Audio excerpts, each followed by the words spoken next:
nataka kutoa shukrani wa dhati kwenu kuniteua kama candidate wenu.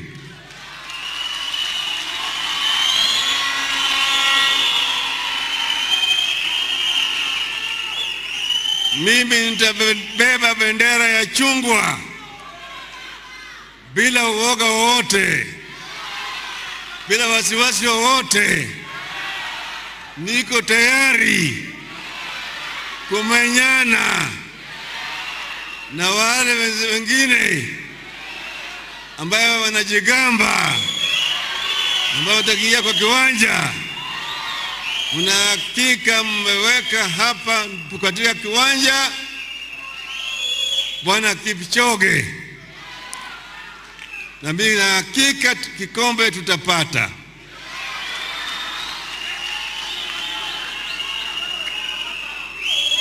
Mimi sasa mnaweka kama candidate ya ODM ndani ya Azimio la Umoja.